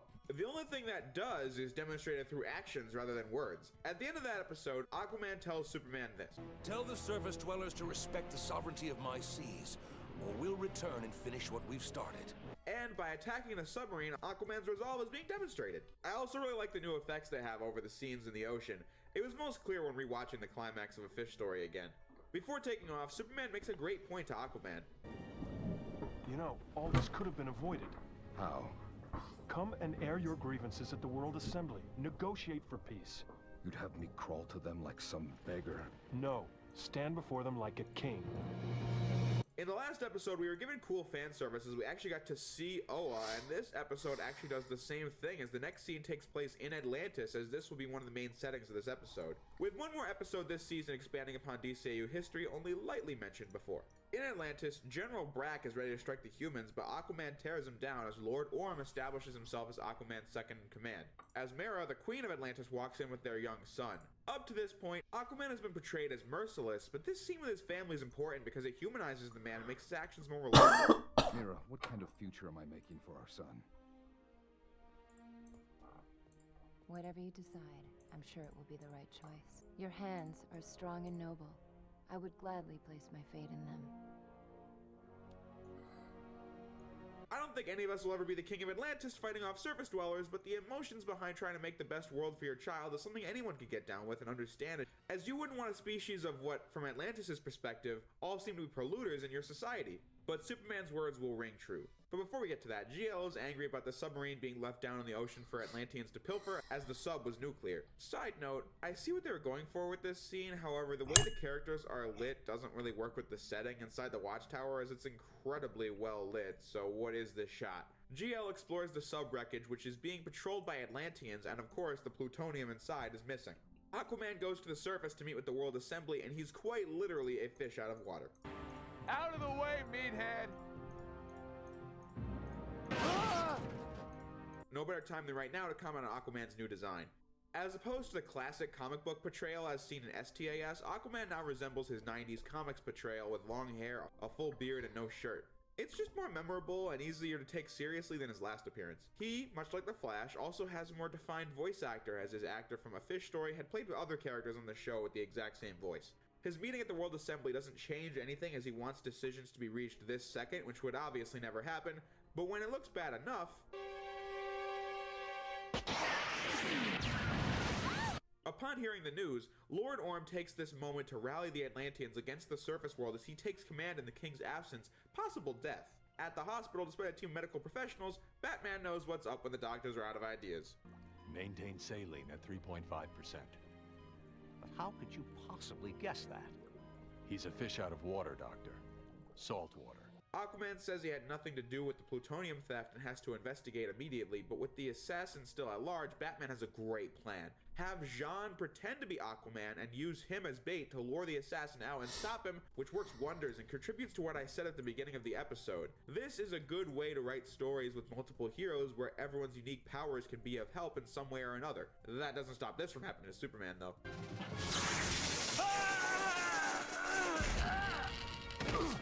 This chase scene has the same flaw as the opening battle from the previous episode, where the same music goes on forever and loops so quickly, but the scene ends with this great interaction. I'll take it from here. You can't scare me, Batman. Let me give you one word of advice. Okay. I'll tell. What did he say?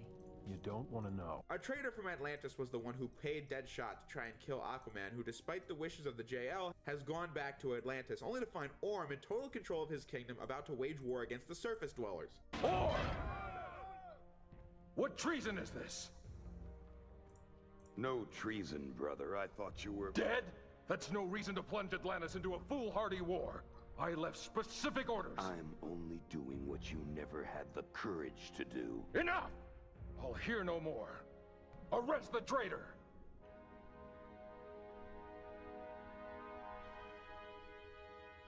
You heard him. Part 2 picks up right after as Aquaman tries to fight back but is captured and taken away as Mera wonders what's going on. From this point on, the episode becomes I'm gonna get a quick drink of coffee. Is structured, and it's wonderfully cinematic as Orm tells Mera that he's placed her son in his protection. I've already taken the precaution of placing him under my protection.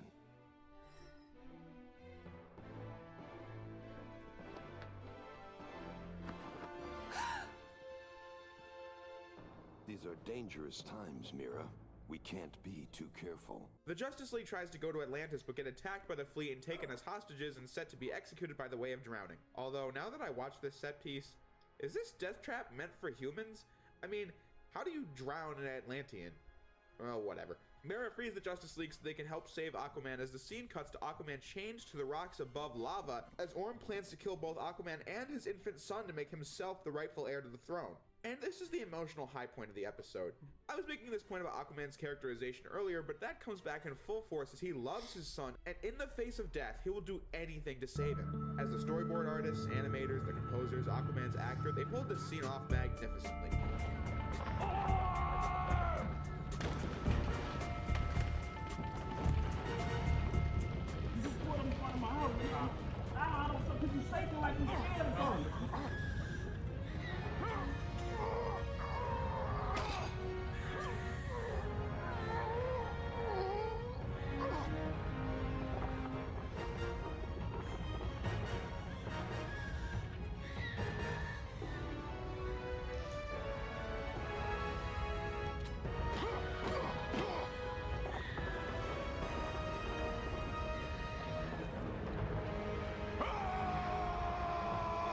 You perfectly relate to Aquaman struggling here, as it's a larger-than-life concept, but close to home emotionally. To think some folks believe Aquaman is a character you can't take seriously because of controlling fish and such, I find it just as silly as any other comic book character on a conceptual level. But in a story like this, he's a fleshed-out character, and I love it. Although there is one thing I should address. Sometimes in this season, characters will come in from off-screen, but there's a part of the screen that they just go past. I think this is because the Blu-ray release is the wider aspect ratio of any version of this season, and so things like this that you wouldn't see on a CRT are here on full display. However, that doesn't excuse it since it's really noticeable. Really like all the animation errors in the DCAU. But anyway, Aquaman returns to Atlantis with his son safe as well.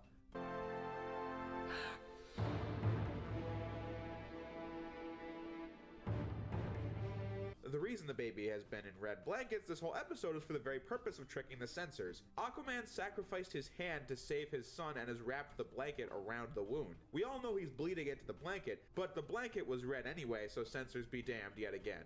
I've been making this point since the Batman Season 2 video. The soft censorship the DCAU applies only amplifies the drama, as everyone can grasp the weight of the situation without even having to see the gory details. Using the stolen plutonium from the start of the story, Orm is powering up the nuclear reactor in the glaciers that Atlantis set up as a last resort in time of war. Orm must be stopped. What the f kind of line is that? The JL alongside Aquaman battle the Atlantean fleet in a great action scene as Aquaman, GL, and Batman make it inside the reactor with more teamwork as GL shields Batman from the heat and radiation with his ring as Batman knows how to shut the machine down from the inside. The end fight with Orm and Aquaman is also great as the structure is melting on the outside as the ground inside is easily cracked and destroyed as the brothers battle to death. Cowards like Orm view themselves as powerful until they have none, like so. You weak and gutless!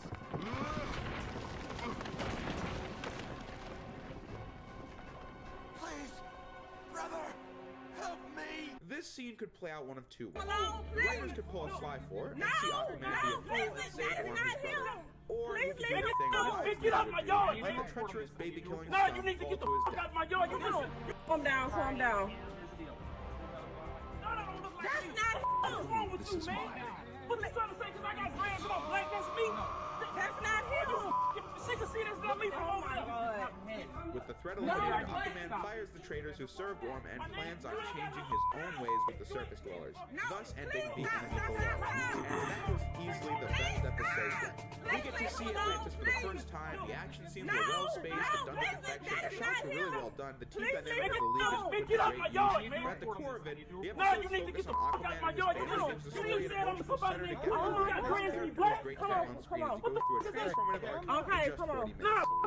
Now you want to leave, right? I want to do no, you need to get somebody here that's over you because you just made the biggest fucking mistake. Why the fuck you put in front of my yard? Because I'm black with dreads and tell me I gotta go. Okay. Because I was that into the story. No, he was rich. He was out here. The hits for Justice League Season 1 just keep on coming. So let's see if we can keep that up in episodes 8 and 9 in Justice for All. From the very start of this episode, I'm hooked. We see a pan of Metropolis with LexCorp shining bright green lights. Lex has bested Superman with his kryptonite yet again, as Superman asks Lex how he managed to commit his latest criminal act, and in his hubris, he tells Superman about the plan. How did I get them through customs? A gift here, a bribe there. When money talks, people listen. This would just never happen in an STAS episode, since as I hammered in numerous times, Lex was an obvious criminal, but there was never any evidence to pin him on any of it. Lex also had this kryptonite since his second appearance, so Superman couldn't get close to him if he tried. So the status quo of Lex stayed the same throughout all of Superman, as he appeared less frequently in seasons 2 and 3 because of that. In the last episode, it became really apparent how useful it is to have 7 heroes instead of 1, and honestly, there is no better example of that than this. Sounds like you're going to have company in prison.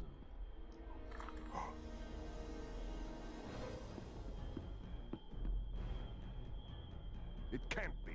The kryptonite won't protect you any longer. No!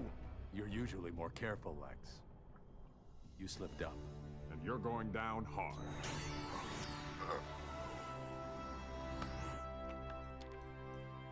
Oh my god, I'm so out of it right now. In the 4th episode of Justice League, the very thing Superman could never do, take down Lex Luthor's image, has been done. From this point, Lex will never be the corrupt businessman we saw in Superman ever again. He's going to be a more active villain in the series. But this is not going to stop Lex from trying to escape, but on the way, he has a seizure and almost crashes the plane before Superman saves him. But this was no ordinary seizure, as the next scene between Superman and Lex shows. Listen. Mr. Luthor, you had a seizure. Has this happened to you before? My tests indicate you have a rare form of blood poisoning. Impossible. Remember that chunk of kryptonite you carried around for years? What about it?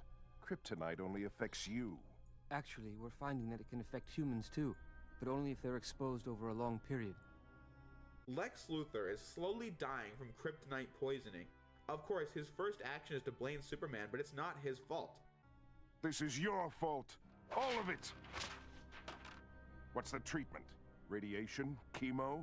Unfortunately, there is no cure. Then find one. Price is no object. I'm sorry. There's nothing I can do.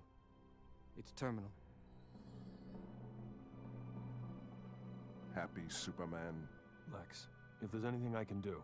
You've done more than enough. Lex was the one who hated Superman so much that he surrounded himself with kryptonite for years trying to kill Superman. It doesn't feel like a contrived setup either, as the Doctor says we're just now learning of the effect kryptonite has on humans over a long period of time, since it hasn't been around that long. One of Lex's scientists wanted to expose kryptonite to the whole world, but Lex wanted to keep it in private because he wanted it to be his weapon against Superman. You work for me, Peterson. Don't forget that. There shouldn't be an opinion in your head that I haven't put there. So now it's coming back to bite him. As now he's not only a criminal going to jail, but he's also dying too. Two dramatic, canon-shaking events in the first 5 minutes of one episode. The writers take full advantage of Lex in prison as he gets really triggered by the noise going on around him. As we're introduced to the guy listening to the loud opera in jail, the Ultra Humanite. Humanite! How can you stand that caterwauling? Music is one of the meager pleasures I'm allowed in here, along with a few other necessities.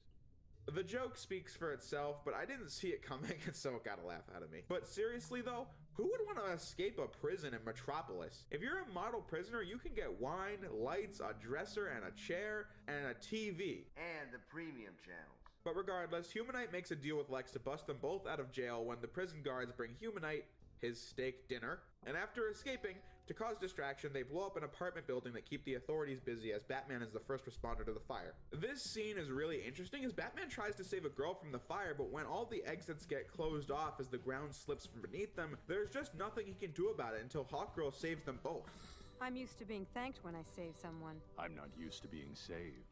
This is an interesting spot for Batman to be in, since every time we've seen him, he's always been in the power position over his various sidekicks as the one with the most wisdom and experience. And while you could make the same case for his position in the Justice League, he is inarguably not as powerful as Superman or Wonder Woman. He can't fly, he can't run fast, or any of that. So a battle his character has to face is his own mortality when standing toe-to-toe with aliens, gods, and metahumans. Lex escapes to a rundown building, and is that the Mega Man 2 font? That is one weird thing I noticed in this season.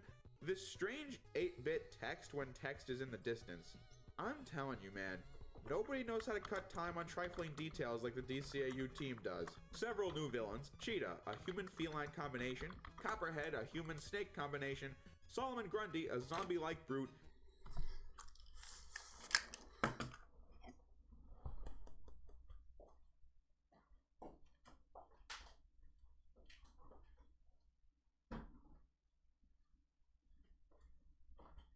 I'm tired,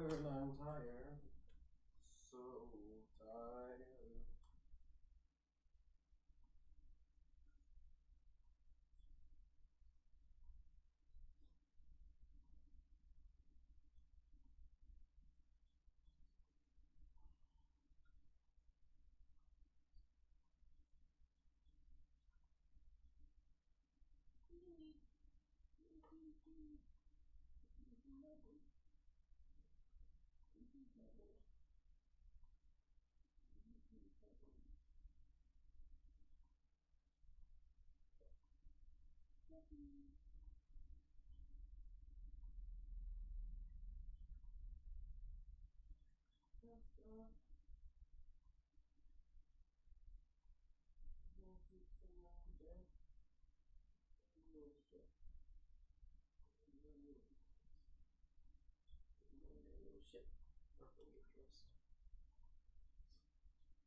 Put on some socks, 'cause I gotta go out.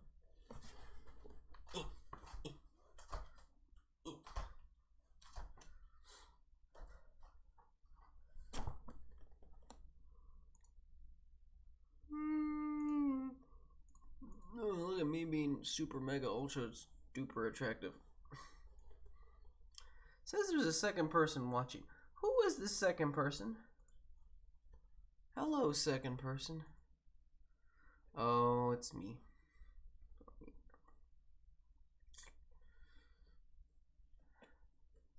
That's depressing. Wait, Facebook? I'm streaming on Facebook? This whole time? Nani? I am streaming on Facebook. Oh. Hello, Mr. Hurls. How are you today? Damn. Hello, everyone on Facebook. I'm not playing Rust. Edit the post.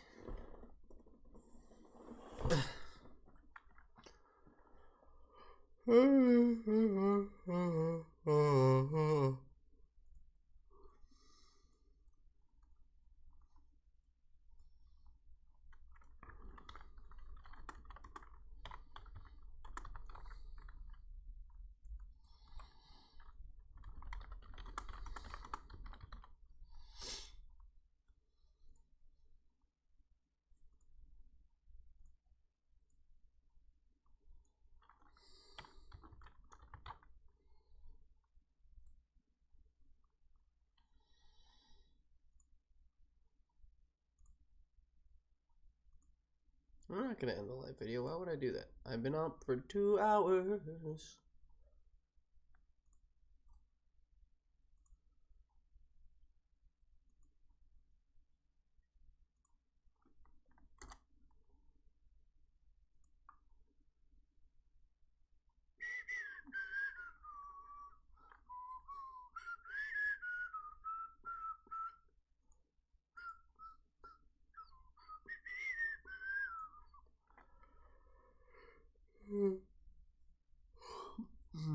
The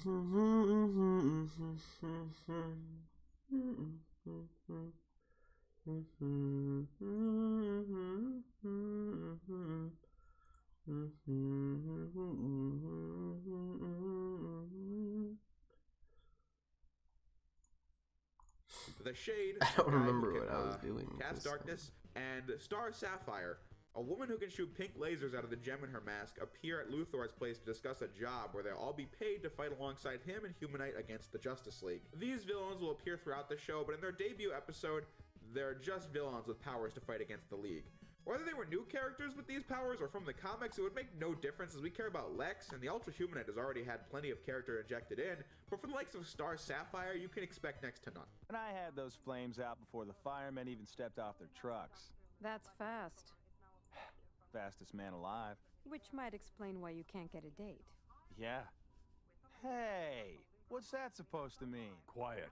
The Injustice Gang has set up a fake hostage situation to lure the League into a combat situation in a pretty messy fight scene. Not because it's bad or anything, but because the Injustice League aren't a well-oiled machine, so it's just clumsy. The point isn't lost on me, it's just not the most interesting thing to watch for a few minutes either. But Copperhead gets Batman with his venom as we get a funny scene between Batman and Superman.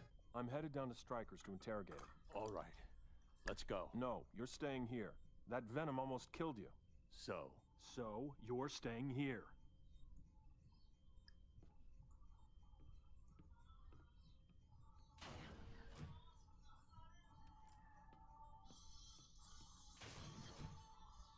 But a more serious scene with Batman and Jean. I know this must be hard for you, feeling vulnerable. You're the only one of us without special powers. But you don't need to prove yourself. You're a valued member of this team, and we're only trying to... I'm taking the shuttle. That's basically the height of what I was talking about when Hawkgirl saved Batman. He's just such an odd man out that it must have some kind of effect on him, not that he would ever let it show. It's best to come from Jean as he can read minds, so therefore it doesn't just sound like preaching. But stay tuned, as there is no Batman like JL Batman. But I just love how everybody is afraid of Batman despite the fact that they're all like more powerful than him. Unless you want to try and stop me. No. This might have been a season-wide thing, but I certainly noticed that this episode has a thing for horizontal crossfades like in Star Wars. It's just kind of funny that when you watch this in 2002, it looks pretty neat. When you make videos, I can put one in right now. Superman and Flash try to interrogate Copperhead, and they completely make fools out of themselves. I'm warning you. What are you gonna do, Boy Scout?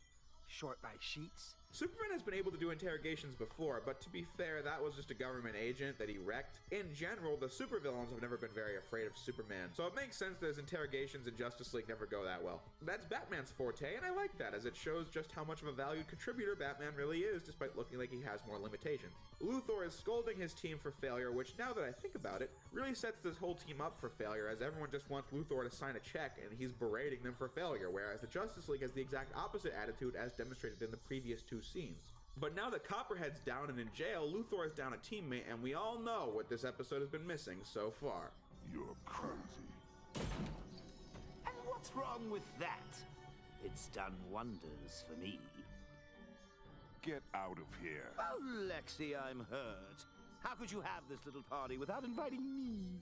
It's not a party. Grundy, get rid of him. I can't accurately explain how much I love that scene. They've just kept Joker out of the story so far, so we want to see him, but at the same time it makes perfect sense why he wouldn't be here since Luthor already made a deal with Joker.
we're gonna end this for now.